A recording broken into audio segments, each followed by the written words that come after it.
Here's an uncomfortable claim backed by real research. Your brain is measurably worse at telling the difference between confidence and actual competence than you'd like to believe. And this isn't a rare failure of judgment, it's a consistent, well-documented pattern. Here's the pushback against the comfortable assumption that we naturally gravitate toward genuine expertise.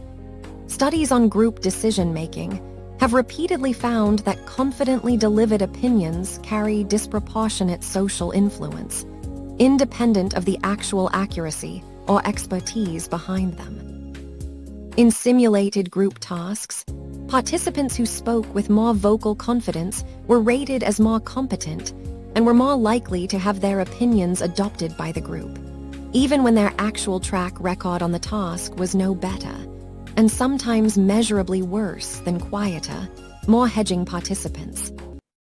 The evidence extends further into a specific, related phenomenon: the Dunning-Kruger effect, often misquoted online, but genuinely documented in its original. More precise form people with lower actual competence in a domain frequently overestimate their own ability more than highly competent people do, partly because the same skills required to perform well in a domain are often the skills required to accurately judge your own performance in it.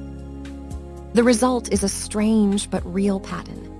Some of the most confidently delivered opinions come specifically from people least equipped to know they might be wrong, while genuine experts, more aware of the domain's actual complexity and their own knowledge gaps, often hedge appropriately, and that appropriate hedging gets misread, socially, as lower competence rather than higher self-awareness.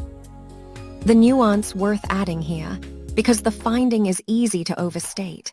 Confidence isn't always disconnected from competence. Genuinely skilled people are often confident too. And confidence delivered by someone with a real track record is a reasonably useful signal.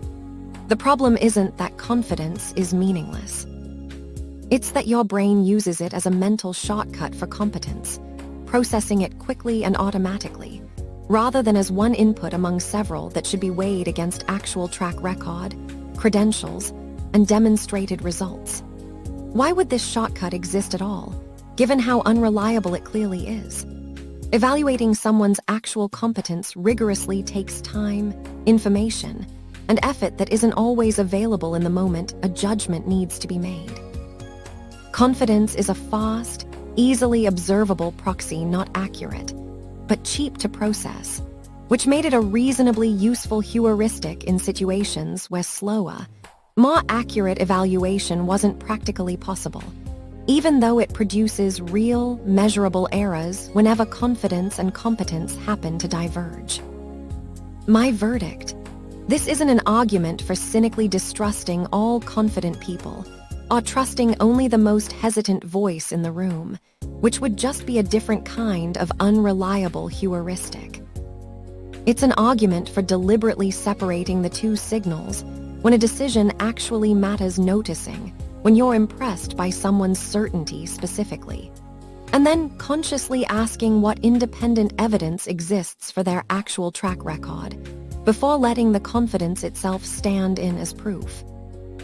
There's a specific professional context where this matters more than most, worth naming directly: hiring and promotion decisions, where interview performance a setting that rewards confident, fluent self-presentation almost by design, is frequently used as a primary signal for competence that will actually be exercised in a completely different context, under different pressures, over months or years. Organizations that have deliberately built structured evaluation processes, weighting demonstrated past work and specific, verifiable examples more heavily than interview charisma, tend to see measurably better hiring outcomes than those relying primarily on how confident and articulate a candidate seemed in the room. A fairly direct, high-stakes application of exactly the gap this research keeps identifying between how convincing confidence feels and how much it actually predicts.